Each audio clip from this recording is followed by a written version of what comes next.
Hello friends, welcome to my channel. तो ये to be with you का 25th episode है और अगर अब तक आपने इसके प्रीवियस एपिसोड नहीं देखे तो आई रिक्वेस्ट यू गाइस कि पहले आप इसके प्रीवियस एपिसोड्स देख लीजिए तो आपको ये ड्रामा और भी अच्छे तरीके से समझ में आएगा। एंड फ्रेंड्स, अगर अब तक आपने मेरे चैनल को सब्सक्राइब नहीं किया है तो आई रिक्वेस्ट यू कि आप मेरे चैनल को भी सब्सक्राइब कर दीजिए। So without wasting any more time, let's start this video. तो ड्रामे के स्टार्टिंग में मिया के डैड अपनी बहन के घर पे जाते हैं उनके पति को समझाने के लिए कि वो उसकी बहन के साथ ऐसा ना करे। जैसे कि आपको पता ही है कि मिया के डैड की बहन ने मिया के डैड से कहा था कि उसके पति का किसी और लड़की के साथ अफेयर चल रहा है और इसीलिए उसके पति ने उससे डिवोर्स भी मांगा है। तो जैसे ही मिया के डैड अपनी बहन के पति के घर पे पहुंचते हैं तो वो देखते हैं कि उनका घर का दरवाजा तो बंद हो रखा है। इवन उनके घर के बाहर काफी सारे लोग भी खड़े हो रखे हैं जो कि उनसे पैसा मांगने के लिए आ रखे। मिया के डैड उनसे बोलते हैं कि आप यहाँ पर क्या कर रहे हैं। तो वो गुंडे मिया के डैड को बताते हैं कि इस घर के मालिक ने उनके पैसे देने हैं, बट वो पता नहीं इस घर से कहां पर शिफ्ट हो गए हैं, इसलिए वो रोज यहाँ पर आते हैं और उनका इंतजार करते हैं। फिलहाल तो वो अपने घर से पता नहीं कहाँ चले गए हैं, लेकिन कभी ना कभी वो घर पर तो आएंगे और जैसे वो यहाँ पर घर पर आएंगे ना तो हम उनकी एक बात भी नहीं सुनेंगे और उनको मार कर उनके पैसे ले लेंगे। ये सब सुनकर मिया के डैड काफी घबरा जाते हैं और इसीलिए वो वहाँ फिर से नीचे चले जाते हैं।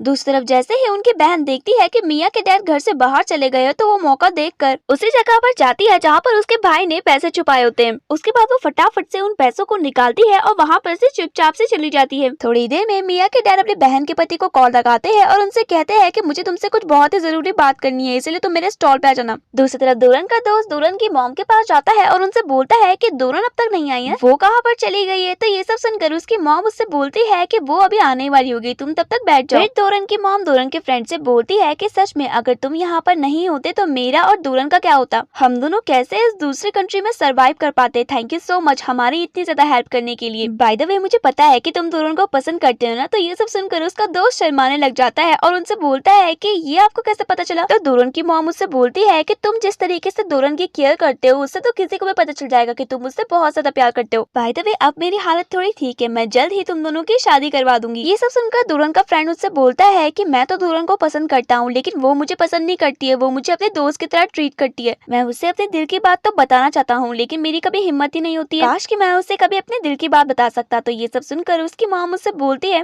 कि जिस तरीके से तुमने अपने दिल की बात दूरन को नहीं बताई उसी तरीके से क्या पता दूरन भी तुम्हें अपने दिल की बात बताने में शर्मा रही हो। मुझे ये तो नहीं पता कि वो तुमसे प्यार करती है या नहीं करती है, बट तुम उसके लिए एकदम परफेक्ट लड़के हो। जिधर दूरन की मॉम उसका लाइफ पार्टनर उसके दोस्त को समझ रही होती है, उधर ही दूरन के दिल में लीदो के लिए लड्डू फूट रहे होते हैं और वो सोच रही होती है कि वो किस तरीके से लीदो से बात करे, क्योंकि अब तो उसके पास लीदो का नंबर भी था। दूसरी तरफ लीदो अपने मैनेजर से बात कर रहा होता है कि इस प्रोजेक्ट की अब उन्हें टेंशन लेने की जरूरत नहीं है क्योंकि ओयांग उनकी मदद करेगा। ये सब सुनकर लीदो और उसका मैनेजर दोनों ही बहुत ज्यादा खुश हो जाते हैं। जैसे ही लीदो का मैनेजर वहाँ पर से जाता है तभी उसको दोरन का कॉल आ जाता है। तो उसके बाद दोरन लीदो को थैंक यू बोलती है उसकी मदद करने के लिए। तो लीदो उससे बोलता है कि मैंने तुम्हें कहा था ना कि तुम्हें थैंक यू बोलने की कोई भी जरूरत नहीं है, और वैसे भी ऐसा मैंने तुम पर नहीं बल्कि तुमने हम पर किया है। अगर तुम उस दिन ठीक टाइम पे नहीं आई होती ना तो मेरे दोस्तों के साथ पता नहीं क्या हो जाता। तो ये सब सुनकर दोरन से बोलती है कि ओके, मैंने तुम्हारा थैंक यू एक्सेप्ट किया, बट मैं तुम्हारे पैसे तुम्हें जल्द ही वापस कर दूंगी। दूसरी तरफ ओयांग अपने डैड के सामने गुस्से में जाता है और उनसे कहता है कि डैड, आपने दोबारा से चैनजे का प्रमोशन कर दिया। पहले वो मेरी बहन की हेल्प से इतनी बड़ी पोजीशन पे पहुंच गया है, जिस पोजीशन पे रहना वो बिल्कुल भी डिजर्व नहीं करता है, और अभी भी आप उसका प्रमोशन करने पे लग रखे हो। ये सब सुनकर उसके डैड उससे बोलते हैं कि मुझे किसका प्रमोशन करना है और किसका प्रमोशन नहीं करना है ये सब तुम मुझे नहीं बताओगे। और बाय द वे, जब तुम किडनैप हुए थे तो चैनजे ने हमारी बहुत ज्यादा मदद की थी और वो अपने काम को भी बहुत अच्छे तरीके से करता है, इसलिए उसका प्रमोशन करना तो बनता ही था। तो ओयांग उनसे बोलता है कि आप प्रमोशन की बात छोड़ो, मुझे आपको कुछ और बात भी बतानी है। लीदो ने अपने बिजनेस के लिए मुझसे हेल्प मांगी है। वो अपना न्यू प्रोजेक्ट स्टार्ट कर रहा है जिसके लिए उसे फंडिंग चाहिए। उसने मुझे अपने पूरे प्रोजेक्ट के बारे में बता दिया है, इसलिए मैंने बड़े सोच समझकर ये फैसला लिया है कि हम उसकी मदद करेंगे।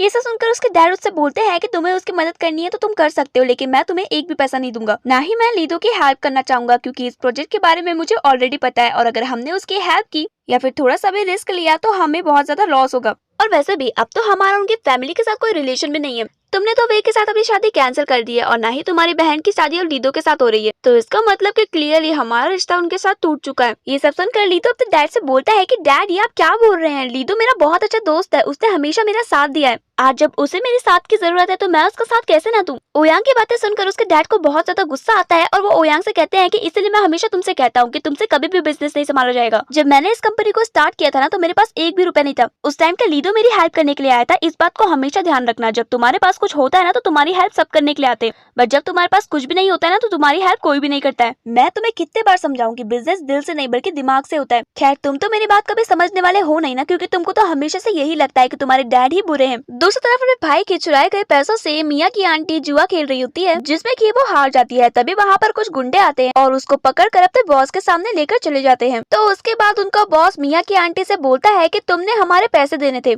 कब तुम हमारे पैसे दोगी? हम तुम्हें कब से ढूंढ रहे हैं और मेरे गुड्डे हमेशा तुम्हारे घर के बाहर जाते हैं ताकि वो देख सके कि तुम कहाँ पर हो, बट जब से तुम हमसे जुए में पैसे हारी हो तब से तुम पता नहीं कहाँ गायब हो गई हो। मैं तुम्हें अभी भी वार्निंग दे रहा हूँ कि जल्दी से तुम मुझे मेरे पैसे वापस दे दो वरना हम तुम्हें जिंदा मार देंगे। ये सब सुनकर मिया की आंटी बहुत ज्यादा डर जाती है और उनसे बोलती है कि प्लीज मैं एक बार अपने भाई को कॉल लगा सकती हूँ, उनका बहुत बड़ा घर है, अपनी बहन को बचाने के लिए वो अपना घर भी बेच देंगे। मिया की आंटी की बात सुनकर वो गुंडा उसको उसके भाई को कॉल लगाने देता है। जैसे ही वो उनको कॉल लगाती है तो वो जोर जोर से रोने लग जाती है और अपने भाई को मदद के लिए अपने पास बुलाती है। अपनी बहन की बातें सुनकर मिया के डैड बहुत ही ज्यादा डर जाते हैं। थोड़े ही देर में ग्रेस और एंडी ओरे के पास जाते हैं और उसको अपनी सारी बातें बताते हैं और उससे बोलते हैं कि किस तरीके से इवेंट के दिन जब वो अपने घर से निकला था तभी उसको कुछ गुंडों ने किडनैप कर दिया था। ऐसा कुछ भी नहीं था कि वो उस दिन इवेंट में नहीं आना चाहता था, बल्कि वो किडनैप हो गया था तभी वो नहीं आ पाया था। फिर वो ओरे से बोलता है कि भले ही मिया और ओयांग ने हमें माफ कर दिया है, बट मुझे ऐसा लगा कि हमें आपको सारी बातें बता देनी चाहिए, क्योंकि इन सारी चीजों को देखकर मुझे ऐसा लग रहा है कि इस सब के पीछे हमारे ही ऑफिस का कोई इंसान है। जब ओरे उनकी बात सुनती है तो उसे ऐसा शक होता है कि इस सब के पीछे चैनसे का ही आता है,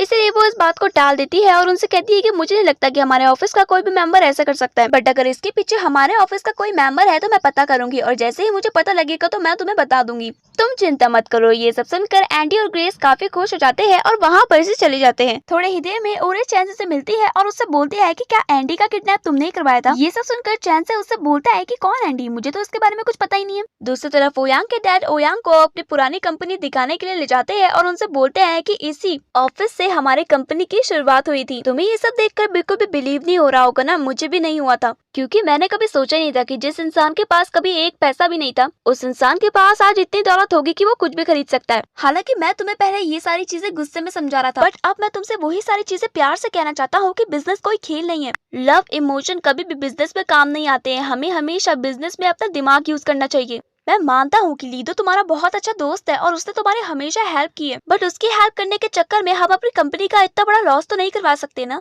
मेरे इस कंपनी से हटने के बाद ये पोजीशन तुम्हारी ही होगी और अगर तुम इस तरीके से बिजनेस में इमोशंस का यूज करने लग गए तो हमारी तो पूरी कंपनी डूब जाएगी। और चाहे मैं तुमसे कितना भी ज्यादा झगड़ा क्यों ना कर लूं, लेकिन आखिरकार तुम मेरे बेटे हो और मैं तुम्हें इस तरीके से बर्बाद होते हुए कभी नहीं देख सकता हूँ, क्योंकि हमेशा एक बाप तो यही चाहेगा ना कि उसका बेटा उससे भी ज्यादा अमीर बने और उससे भी ज्यादा ऊंचाइयों पर पहुंचे। तो ओयांग अपने डैड से बोलता है कि I am so sorry dad, मैं आपको हमेशा गलत समझ लेता हूँ। मैं आपकी सारी बातों से सहमत हूँ, बस एक बात से सहमत नहीं हूँ। चाहे मैं बिजनेस में बहुत ज्यादा प्रॉफिट कमाऊं या लॉस कमाऊं, मैं अपने दोस्त को कभी भी नहीं भूलना चाहता हूँ, क्योंकि ऐसे पैसे कमाकर मैं क्या करूंगा जहाँ पर मेरा दिल ही दुखी हो। और अपने दोस्त की मदद ना करके चाहे मुझे कितने भी ज्यादा प्रॉफिट क्यों ना हो रहा हो, मैं उस प्रॉफिट को कभी भी नहीं लूंगा। दूसरी तरफ ओरे चैन से बोलती है कि मुझे पता है कि मेरे भाई की अक्सर मुझसे लड़ाई होती रहती है और मैं उससे हमेशा बिजनेस में आगे रहना चाहती हूँ, क्योंकि मैं अपने डैड को बताना चाहती हूँ कि लड़कियां भी कुछ कर सकती हैं और मैं उनका अपना खून नहीं हूँ तो क्या हो गया, मैं भी इस बिजनेस को अच्छे तरीके से संभाल सकती हूँ। बट तुम इस लड़ाई को जीतने के लिए इस हद तक पहुँच जाओगे कि तुम एंडी का किडनैप करवा दोगे, ये मैंने कभी सोचा भी नहीं था। तुम्हें पता भी है कि किडनैपिंग इलीगल है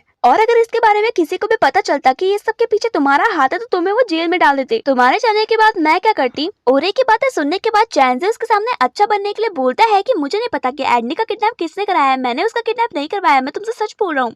तो ओरे कहती है कि तुमने सच में एंडी का किडनैप नहीं करवाया, आई एम सो सॉरी, मुझे लगा कि तुमने उसका किडनैप करवाया है। बाय द वे, अगर इस सब के पीछे सच में हमारे किसी ऑफिस मेंबर का हाथ है तो हमें जल्दी से इसका पता लगवाना चाहिए। तो चैनसे उससे बोलता है कि तुम्हें पता लगवाने की कोई भी जरूरत नहीं है, ये बात तो अब जा चुकी है ना, और वैसे भी जो कुछ भी हो वो तो हमारी भलाई के लिए हुआ ना।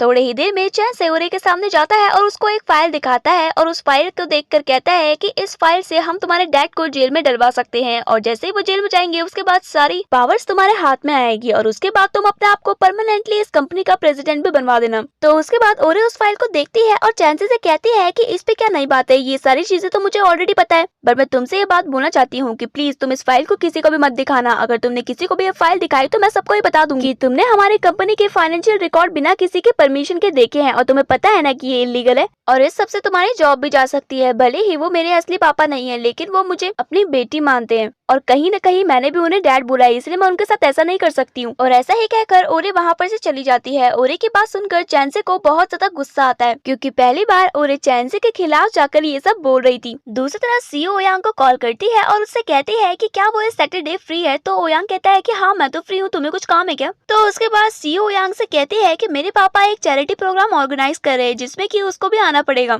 तो ओयांग सीओ की बात मान जाता है और उससे कहता है कि ठीक है, सैटरडे को मैं तुम्हारे घर पे आ जाऊंगा। थोड़े ही देर में ओयांग मिया के सामने जाता है और उससे बोलता है कि क्या हुआ, तुम मेरा वेट कर रही थी क्या। तो मिया उससे बोलती है कि हाँ मैं तो तुम्हारा वेट कर ही रही थी, लेकिन तुम आज इतने ज्यादा अपसेट क्यों लग रहे हो, क्या हुआ, कुछ हुआ है क्या। तो ओयांग कहता है कि नहीं कुछ भी नहीं हुआ है। तो मिया उससे बोलती है कि मुझे पता है कि तुम मुझसे कुछ छुपा रहे हो, तुम्हारे डैड ने तुम्हें दोबारा से हमारे बारे में कुछ कहा है ना। तो ऐसा सुनकर ओयांग मिया के सामने जाता है और उससे बोलता है कि तुम टेंशन क्यों ले रही हो, ऐसा कुछ भी नहीं है। आज तुम और मैं तुम्हारे लिए ड्रेस लेने के लिए चलेंगे, आखिरकार हमें सीयू के घर जो जाना है सैटरडे को। तो मिया ओयांग से कहती है कि सीयू के घर सैटरडे को क्यों जाना है। उसके बाद ओयांग उससे बोलता है कि सीयू ने तुम्हें पार्टी में नहीं बुलाया, उसने मुझे कहा था कि उसके डैड कोई चैरिटी प्रोग्राम ऑर्गेनाइज करे, इसलिए उसने सैटरडे को मुझे अपने घर पर बुलाया है। दूसरी तरफ सीयू के पापा उसके सामने आते हैं और उससे कहते हैं कि मैं काफी शौक हूँ, मैंने इस गेस्ट लिस्ट में सबके नाम देख लिए तुम्हारी दोस्त मिया के अलावा। क्यों तुमने उसे नहीं बुलाया क्या, तुमने तो ओयांग को भी बुला रखा है तो उसे भी बुला देती। तो फिर सीयू अपने डैड से कहती है कि डैड मैंने उसे बुलाया था लेकिन उसे उस दिन काम है इसलिए वो आ नहीं पाएगी। दूसरी तरफ मिया ओयांग की बात काटते हुए बोलती है कि सीयू को पता है कि मुझे चैरिटी प्रोग्राम्स बिल्कुल भी अच्छे नहीं लगते, इसीलिए उसने मुझे नहीं बुलाया होगा, वैसे भी उससे अच्छे तरीके से मुझे और कौन जान सकता है। दूसरी तरफ थोड़ी देर में मिया के पापा के स्टॉल में उनकी बहन के हस्बैंड आ जाते हैं। जैसे ही मिया के डैड उनकी बहन के हस्बैंड को देखते हैं तो वैसे ही वो फटाफट से उसके सामने जाते हैं और उसको डांटने लग जाते हैं और उससे कहते हैं कि तुम कितने ज्यादा बदतमीज हो, तुम्हारी वजह से मेरी बहन की पूरी जिंदगी खराब हो गई है। मैंने अपनी बहन की शादी तुमसे इसलिए कराई थी क्योंकि मुझे ऐसा लगता था कि तुम एक बहुत ही अच्छे इंसान हो, लेकिन तुमसे ज्यादा घटिया इंसान मैंने आज तक कोई भी नहीं देखा है। किसी ऐसी ही अनजान लड़की के लिए तुमने मेरी बहन को छोड़ दिया और ऊपर से हमेशा जुआ खेलते हो और जुए की ही लत में तुमने अपना घर भी बेच दिया। बेचारी मेरी बहन कब से तुम्हारी नॉनसेंस चीजों को झेल रही होगी। वो तो तुमने जब हाथ बचा दी तभी वो मेरे पास आई और उसने मुझे तुम्हारी सारी करतूतों के बारे में बताया। तुम्हारी वजह से उसका पूरा घर बर्बाद हो चुका है। ये सब सुनकर उनकी बहन के हस्बैंड बोलते हैं कि प्लीज आप क्या मुझे कुछ ड्रिंक दे सकते हैं। ये सब सुनकर मिया के डैड काफी शौक हो जाते हैं और उसके लिए ड्रिंक मंगवा देते हैं। थोड़ी ही देर में जैसे ही वो ड्रिंक पीते हैं तो वो मिया के डैड से कहते हैं कि मैं आपको ये सारी बातें कभी भी नहीं बताना चाहता था क्योंकि मैं नहीं चाहता था कि आप टेंशन लो, बट आज आपकी बहन ने हद पार कर दी है। आपको पता है वो हमेशा जुआ खेलती है और वो घर मेरी वजह से नहीं बल्कि आपकी बहन की वजह से अब मेरा नहीं रहा है। मैंने कितने बार उसे ये सारी चीजें बंद करने के लिए कहा लेकिन उसने की नहीं। जब भी मैं उसे समझाता तो वो मुझ पर ही चिल्लाने लग जाती और बोलती कि तुमसे ज्यादा पता मुझे है इसलिए फालतू मत बोलो। मैं सच में आपको ये सारी बातें कभी भी नहीं बताता, लेकिन आज पानी सर से ऊपर चला गया है। अपनी इन सारी गलतियों को छुपाकर वो अपनी गलती का इल्जाम मेरे सर पे डाल रही है। अपनी बहन के हस्बैंड की ये सारी बातें सुनने के बाद मिया के डैड बहुत ज्यादा शॉक हो जाते हैं और उसके बाद वो अपनी बहन के हस्बैंड को चुप कराने लग जाते हैं और उससे बोलते हैं कि मुझे माफ कर दो। थोड़ी ही देर में मिया के डैड की बहन उनको दोबारा से कॉल करती है और उनको बोलती है कि भैया जल्दी से आ जाओ वरना ये मुझे मार देंगे। और अब की बार गुंडा भी मिया के डैड को धमकी देता है। ये सब सुनकर मिया के डैड को बहुत ज्यादा गुस्सा आता है और वो वहाँ पर चले जाते हैं। थोड़ी ही देर में जैसे ही वो वहाँ पर जाते हैं तो वो गुंडा उनको बताता है कि आपकी बहन ने हमारे कुछ पैसे देने, बट अब आपकी बहन को देखकर हमें ये तो नहीं लग रहा है कि वो हमारे पैसे वापस दे सकेगी, इसीलिए हमने आपको कॉल लगाया। आई होप कि आप हमें हमारे पैसे वापस कर दे वरना हम आपकी बहन को छोड़ेंगे नहीं और उसको यहीं पर ही मार देंगे। ये सब सुनकर मिया के डैड को बहुत ज्यादा गुस्सा आता है और वो अपनी बहन को बहुत ज्यादा डांटते भी है, लेकिन उसकी बहन को इस टाइम पर कुछ भी फर्क नहीं पड़ता है और वो अपने भाई के सामने गिड़गिड़ाने लग जाती है और उनसे कहती है कि भैया मुझे प्लीज बचा लो, मैं आज के बाद कभी भी ऐसा नहीं करूंगी। तो उसके बाद मिया के डैड उससे बोलते हैं कि तुमको पता भी है कि वो मुझसे कितने पैसे मांग रही है। मैं इतने सारे पैसे कहाँ से लाऊंगा, बड़ी मुश्किल से मैंने कुछ पैसे मिया की शादी के लिए रख रखे। मिया का नाम सुनकर उनकी बहन को बहुत ज्यादा गुस्सा आता है और वो अपने भाई से बोलती है कि आपको उस मिया की हमेशा इतनी ज्यादा क्या पड़ी रहती है, क्या आपकी बहन से भी ज्यादा आपके लिए वो बेवकूफ लड़की इंपॉर्टेंट हो गई। और वैसे भी आपको उसकी शादी की टेंशन लेने की जरूरत नहीं है, उसका बॉयफ्रेंड ओयांग है जो कि बहुत ज्यादा अमीर है, वो उसकी शादी का खर्चा उठा लेगा। आप फिलहाल मेरी हेल्प कीजिए वरना ये मुझे मार देंगे। ये सब सुनकर मिया के डैड से बोलते हैं कि तुम बेकार की अफवाह मत फैलाओ, मिया का बॉयफ्रेंड ओयांग नहीं है और ये कभी भी नहीं हो सकता है। तो उनकी बहन उनसे बोलती है कि उसका बॉयफ्रेंड ओयांग है और ये मैंने अपनी आंखों से देखा है। जब मिया की शादी ओयांग के साथ हो जाएगी तो आपके छोटे घर की तरफ देखेगी भी नहीं, इससे बढ़िया तो आप उस घर को बेच दो ना। तो थोड़ी ही देर में मिया के डैड उन गुंडों से कहते हैं कि वो अपना घर तो नहीं बेचेंगे, लेकिन थोड़ा पैसा करके वो उनके पैसे उन्हें वापस लौटा देंगे, और वो भी 1 महीने में। ये सब सुनकर वो गुंडे मिया के डैड को उनकी बहन को वहाँ पर से ले जाने देते हैं। थोड़ी ही देर में मिया ओयांग से कहती है कि मैं सच में बोल रही हूँ, मुझे ऐसा लग रहा है कि तुम बहुत ज्यादा परेशान हो, बताओ तुम इतने परेशान क्यों हो। तो ओयांग उससे बोलता है कि ली तो मुझसे कुछ हेल्प मांग रहा है, लेकिन मैं उसकी हेल्प नहीं कर सकता हूँ क्योंकि मेरे पापा मुझे ऐसा करने के लिए मना कर रहे हैं, और ये सब सोचकर मैं बहुत ज्यादा परेशान हो रहा हूँ कि मैं उसकी हेल्प कैसे करूँ। मेरे डैड को ऐसा लगता है कि मैं इमोशनली बहुत ज्यादा वीक हूँ और इसी वजह से मैं बिजनेस भी नहीं चला पाऊंगा। बट अब मैं उन्हें कैसे समझाऊं कि जितने इम्पोर्टेंट वो मेरे लिए उतना ही इम्पोर्टेंट लीडो भी मेरे लिए है। और वैसे भी मैं कितना ज्यादा बेवकूफ हूँ, मैं हमेशा उससे मदद मांगता हूँ, लेकिन उसने पहली बार मेरी मदद मांगी है, फिर भी मैं उसकी मदद नहीं कर पा रहा हूँ। ये सब सुनकर मिया उससे बोलती है कि बस इतनी सी बात और तुम इतना ज्यादा परेशान हो रहे थे। लीडो एक बहुत ही अच्छा लड़का है और वो मैच्योर भी है, मुझे पता है कि वो तुम्हारी प्रॉब्लम अच्छे तरीके से समझ लेगा क्योंकि वो बहुत ही अंडरस्टैंडिंग है। ओयांग जब देखता है कि मिया लीडो की इतनी ज्यादा तारीफ कर रही है तो वो उससे बोलता है कि तुम कुछ ज्यादा ही तारीफ नहीं कर रही हो लीडो की। तो ये सब सुनकर मिया हंसने लग जाती है और ओयांग से कहते हैं कि मैं उसकी तारीफ करूंगी ना, वो तारीफ के लायक है, क्योंकि बाय द वे तुम्हें जलने की जरूरत नहीं है, लीडो मेरा बहुत अच्छा दोस्त है और बचपन से ही उसने मेरी बहुत ज्यादा मदद की है, इसलिए मैं उसके थोड़ी बहुत क्लोज हूँ, बट तुम्हें टेंशन लेने की जरूरत नहीं है, मेरे बॉयफ्रेंड तुम ही रहोगे। थोड़ी ही देर में ओयांग मिया को उसके घर के बाहर छोड़ने आता है और उससे कहता है कि कुछ दिनों के लिए वो ऑफिस नहीं आने वाला है, इसलिए वो उसकी टेंशन ना ले। तो मिया उससे बोलते हैं कि तुम ऑफिस पे क्यों नहीं आओगे, तुम किसी परेशानी में तो नहीं हो ना। फिर ओयांग कहता है कि नहीं, मैं किसी परेशानी में नहीं हूँ, बट मुझे जरूरी काम है इसलिए मैं नहीं आऊंगा। तो मिया उससे बोलती है कि ओके, बट तुम अपनी तबीयत का ध्यान रखना। और ऐसा ही कहकर वो वहाँ पर से चली जाती है। थोड़ी ही देर बाद ओयांग लीदो को कॉल करता है और उससे कहता है कि जब वो फ्री होगा तो ओयांग उससे मिलना चाहता है। तो लीदो उससे बोलता है कि अभी तो फिलहाल मैं प्रोजेक्ट के सिलसिले में बहुत ज्यादा बिजी हूँ, जैसे ही मैं फ्री होगा तो मैं तुम्हें बता दूंगा। दूसरी तरफ मिया के डैड अपनी बहन का हाथ पकड़कर उसको अंदर लेकर आते हैं और उसको बहुत ज्यादा डांटते हैं। अपने भाई की डांट सुनकर वो बस रो ही रही होती है। तो मिया अपने डैड से कहती है कि क्या हुआ, आंटी इस तरीके से रो क्यों रही है, सब कुछ ठीक है ना। तो मिया के डैड बोलते हैं कि तुम्हें टेंशन लेने की जरूरत नहीं है, आंटी की दरअसल जॉब छूट गई है इसीलिए ये रो रही है। तो ये सब सुनकर मिया उनको चुप कराती है और उनसे बोलती है कि आप रोइए मत, मिल जाएगी आपको दूसरी जॉब। तो उसके बाद मिया की आंटी मिया से कहती है कि क्या तुम मुझे अपनी कंपनी में कोई जॉब नहीं दिलवा सकती, वैसे भी तुम ओयांग की सेक्रेटरी हो तो मुझे छोटी मोटी जॉब भी मिल जाएगी, तो मैं उतने में भी खुश हूँ। वैसे भी मैंने सुना है कि ओयांग तुम्हारी बात कभी भी नहीं टालता है, तो इसीलिए प्लीज तुम उनसे एक बार मेरे बारे में बात करना ना। फिर मिया उनसे कहती है कि कंपनी में मुझे अभी इतना टाइम नहीं हुआ है कि मैं आपकी जॉब लगवा सकती हूँ, मैं तो वहाँ पर किसी को ज्यादा जानती भी नहीं हूँ। हालांकि ओयांग मेरा बॉस है, बट वो आपको जॉब पर इसलिए थोड़ी लेगा क्योंकि आप मेरे रिलेटिव हो। तो उसकी आंटी उससे बोलती है कि फिर भी वो तो इतनी बड़ी कंपनी है ना, वहाँ पर तो कितने ही लोगों की रिक्वायरमेंट होगी, क्या पता ओयांग मुझे वहाँ पर जॉब पर लगा दे। ये सब सुनकर मिया के डैड अपनी बहन को डांटते हैं और उससे कहते हैं कि चुपचाप से तुम अपना काम कर लो, फालतू में उसे क्यों बोल रही हो, और वैसे भी ओयांग सिर्फ उसका बॉस है और कुछ भी नहीं, तो वो उसकी मदद क्यों करेगा। तुम कहीं और जॉब करोगी, तुम वहाँ जॉब नहीं करोगी जहाँ पर मिया जॉब करती है। नेक्स्ट डे जब मिया नहाने के लिए जाती है तो वो अपना नेकलेस निकाल देती है जो कि उसे ओयांग ने दिया होता है। तभी उस पर नजर पड़ती है उसकी आंटी की और वो चुपके से उस नेकलेस को उठाती है और वहाँ पर से चली जाती है। थोड़ी देर में चैन से उसके दोस्त का कॉल आता है और उसका दोस्त उसको बताता है कि जो मोबाइल चैन से ने उसको दिया था उससे उसे कुछ प्रूफ मिला है। ये सब सुनकर चैन से बहुत ज्यादा खुश हो जाता है और कुछ ही देर में अपने दोस्त को मिलने के लिए बुलाता है। थोड़ी देर में मिया की आंटी उसके पापा से बोलती है कि भैया आपने मुझे कल मिया से बात क्यों नहीं करने दी, अगर मिया ओयांग से बोलकर मुझे जॉब पर लगा देती तो इससे क्या हो जाता। वैसे भी ओयांग की इतनी बड़ी कंपनी है, कोई छोटी सी पोजीशन तो होगी ना उसके पास मेरे लिए, अगर मैं उसके यहाँ पे कुछ जॉब कर लेती तो हमें कुछ पैसे मिल जाते जिससे हम अपना कर्जा चुका सकते थे। बट आपको हमेशा पता नहीं क्या प्रॉब्लम होती रहती है। तो मिया के डैड उससे बोलते हैं कि मिया वहाँ पर बहुत ही ध्यान से काम करती है और मैं नहीं चाहता हूँ कि तुम वहाँ पर जाओ और उसका ध्यान डिस्ट्रैक्ट करो, और वैसे भी वहाँ पर कोई मिया और ओयांग की खबरें फैलाए या ना फैलाए, तुम वहाँ पर जाओगे तो ये सारी खबरें पक्का फैल जाएगी, इससे बढ़िया तुम यहीं पर ही रहो। तो उसकी आंटी उससे बोलती है कि इसमें खबरें फैलाने वाली कौन सी बात है, जो बात सच है वो तो फैलेगी ना, और वैसे भी ओयांग मिया का बॉयफ्रेंड है तो इस पे गलत क्या है, वो इतना हैंडसम है और ऊपर से इतना ज्यादा अमीर भी है। मिया की तो पूरी लाइफ ही सेट हो गई। काश कि आपने भी मेरी शादी इतने ही अमीर लड़के से कराई होती तो आज मुझे ये सारी नौबत नहीं देखनी पड़ती। अगर मैं मिया की जगह पर होती ना तो मैं ओयांग से शादी कर लेती। ये सब सुनकर मिया के डैड उसको डांटते हैं और उससे कहते हैं कि तुम कितनी ज्यादा बेशरम हो, मुझे तुमसे कुछ बात ही नहीं करनी है, और ऐसा ही कहकर वो वहाँ पर से चले जाते हैं। दूसरी तरफ मिया अकेला ऑफिस में बैठकर ये सोच रही होती है कि जो सीईओ आज तक उससे कभी भी कुछ भी नहीं छुपा देती, उसने आज उससे ये बात क्यों छुपाई कि उसके पापा एक चैरिटी प्रोग्राम ऑर्गेनाइज कर रहे हैं, और यहाँ तक उसने उस चैरिटी प्रोग्राम में सबको बुलाया होता है मिया को छोड़कर। ये सारी बातें मिया को सोचने पर मजबूर कर देती है कि कहीं न कहीं सीईओ ओयांग को पसंद करती है, इसीलिए तो वो मिया को ओयांग से दूर करना चाहती है। बट उसे फिर भी अपनी दोस्ती पर विश्वास था, इसलिए वो सोचती है कि क्यों ना वो एक बार सीयू से इनडायरेक्टली इस बारे में पूछ ले। थोड़ी ही देर में वो सीयू को कॉल लगाती है और उससे बोलती है कि क्या सैटरडे को सीयू उसके स्टॉल पे डिनर करने के लिए आ सकती है। जैसे ही सीयू ये सुनती है तो वो मना कर देती है और उससे कहती है कि सैटरडे को उसके डैड एक चैरिटी प्रोग्राम ऑर्गेनाइज कर रहे हैं, इसीलिए वो उस दिन बिजी होगी और उसने उस प्रोग्राम में ओयांग को भी बुला रखा है। और फिर वो मिया से कहती है कि मैंने ओयांग को चैरिटी प्रोग्राम में बुला रखा है, कहीं इसीलिए तुम्हें बुरा तो नहीं लग रहा है। तो मिया उससे बोलती है कि नहीं, मुझे क्यों बुरा लगेगा, तुम सब एंजॉय करो। और ऐसे ही कहकर वो कॉल काट देती है। सीयू की बातें सुनकर उसको विश्वास हो जाता है कि सीयू के दिल में ओयांग के लिए बिल्कुल भी फीलिंग्स नहीं है। सीयू से बात करने के बाद मिया अपने गले में वो नेकलेस चेक करती है, बट उसके गले में वो नेकलेस नहीं होता है। उसके बाद वो याद करने लग जाती है कि उसने वो नेकलेस कहाँ रखा था।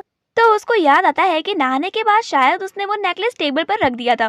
जिधर मिया उस नेकलेस के बारे में सोच रही होती है, उधर ही उसकी आंटी उस नेकलेस को बेचकर उस नेकलेस के बदले अच्छे खासे पैसे ले लेती है। दूसरी तरफ चैन से अपने फ्रेंड से वो पेन ड्राइव ले लेता है। जैसे ही वो उस पेन ड्राइव को चेक कर रहा होता है, तभी वहाँ पर ओयांग के डैड आ जाते हैं। चैन से जैसे ही उनको देखता है तो वो उनसे बोलता है कि थैंक यू सो मच, आपने मेरा प्रमोशन कर दिया इसलिए। तो ओयांग के डैड उससे बोलते हैं कि तुम्हें मुझे थैंक यू बोलने की कोई भी जरूरत नहीं है, तुम इस पोजीशन को डिजर्व करते हो। जितनी चालाकी से तुम इस पोजीशन पर आए हो, सच में तुम्हारी तारीफ करनी पड़ेगी। काश कि मेरा बेटा भी तुम्हारी तरह चालाक होता और उसे भी चीजों का यूज करना आता तो मैं बहुत ही प्राउड फील करता। किस तरीके से तुमने ओरे का यूज किया और आज इतनी बड़ी पोजीशन पर आ गए, मानना पड़ेगा तुम्हें। बाय द वे, मेरी बेटी भी कम चालाक नहीं है, इसीलिए उसको तो तुम ही अच्छे तरीके से हैंडल कर सकते हो। ये सब सुनकर चैन से ओयांग के डैड से बोलता है कि ये सब आप क्या बोल रहे हो। मुझे लगता है कि मैं ओरे के लायक बिल्कुल भी नहीं हूँ। जैसे कि आप स्टैंडर्ड की बात करते हो तो मेरा तो कुछ स्टैंडर्ड है ही नहीं, बट अगर बात प्यार की आती है तो हाँ, मैं प्यार उससे बहुत ज्यादा करता हूँ, बट मैंने कभी भी अपने प्यार का फायदा नहीं उठाया और मैंने उसका यूज तो कभी भी नहीं किया है। तो ओयांग के डैड उससे बोलते हैं कि तुमने जो कुछ भी किया है, तुम अपने आप को इतना ज्यादा इंफीरियर मत समझो। तुमने ये जो सारी चालाकियां की है ना, अगर तुमने ये सब ओरे की जगह अपने बिजनेस में की होती तो तुम बहुत ही आगे पहुंचते। तो ये सब सुनकर चैन से उसे बोलता है कि चेयरमैन, आप ये चाहते हैं कि मैं ओरे को छोड़ दूं। तो ओयांग के डैड उससे बोलते हैं कि तुम्हें जो सोचना है तुम सोच सकते हो। बाय द वे, मैं तुमसे एक बात बोलना चाहता हूँ कि आज तुम इस पोजीशन पे हो ना, तो ये तुम्हारी वजह से नहीं है बल्कि ओरे की वजह से। और ऐसा ही कहकर वो वहाँ पर से चले जाते हैं। चैन से उनकी बातें अपने फोन में रिकॉर्ड कर देता है और शाम को वो सारी बातें ओरे को सुनाता है और उसके पापा के खिलाफ उसको भड़काने की बहुत ज्यादा कोशिश करता है। तो ओरे उससे बोलती है कि तुम्हें टेंशन लेने की बिल्कुल भी जरूरत नहीं है, हम दोनों को कोई भी अलग नहीं कर सकता है। और खैर, सारी बुरी बातों को छोड़ो, मुझे तुम्हें एक बहुत बड़ी खुशखबरी देनी है। और ऐसे ही कहकर ओरे चैनसे को बताती है कि वो प्रेग्नेंट है। जैसे ही चैनसे ये सब सुनता है तो वो बहुत ज्यादा उदास हो जाता है, लेकिन ओरे के सामने वो ऐसे एक्टिंग करता है जैसे कि उसे ये खबर सुनकर बहुत ही ज्यादा खुशी मिल रही हो। बट बेचारी ओरे ये सब सुनकर बहुत ज्यादा खुश होती है और चैनसे को गले लगा लेती है। तो चलिए फ्रेंड्स, आज के लिए बस इतना ही। बाकी का ड्रामा मैं आपको नेक्स्ट एपिसोड में सुनाऊंगी। तब तक के लिए बाय।